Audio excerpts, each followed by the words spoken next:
She sat with a placid look on her face as she craved for her existence to be erased. In the mirror was a girl she never knew, a mirror image, a reflection.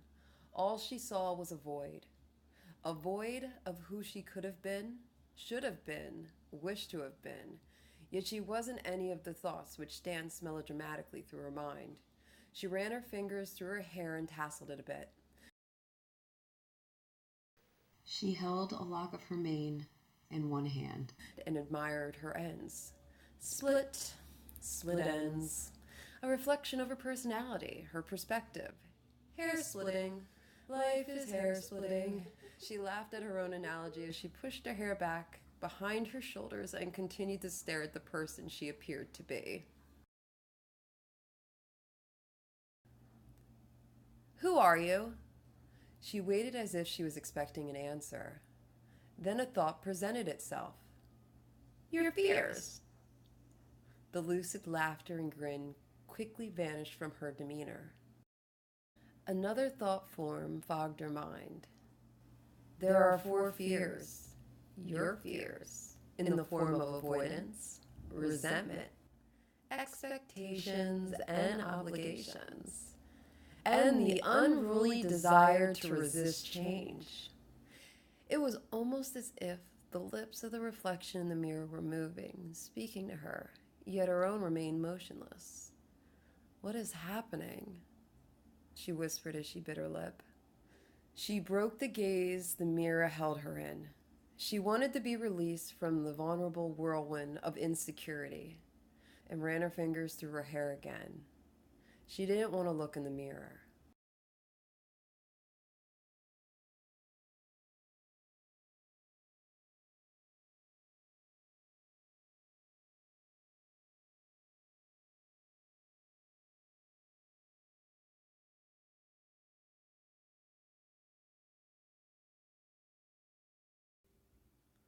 She walked into the kitchen.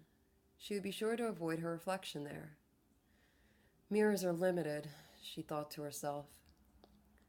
The thought suddenly stopped. She stared at the door. She took a deep breath as the patterns on the door came to life. A vision of a demon and a god appeared in the markings of the wood.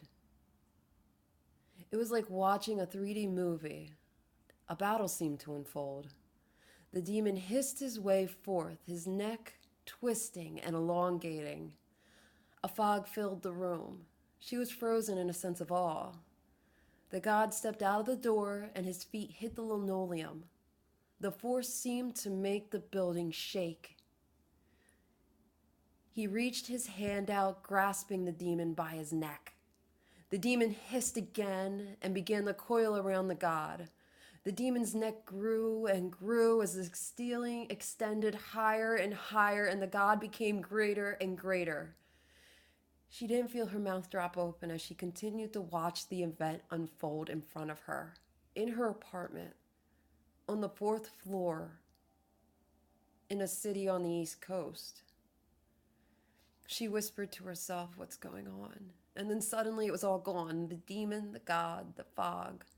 All that was left was her standing in the kitchen, staring at the door.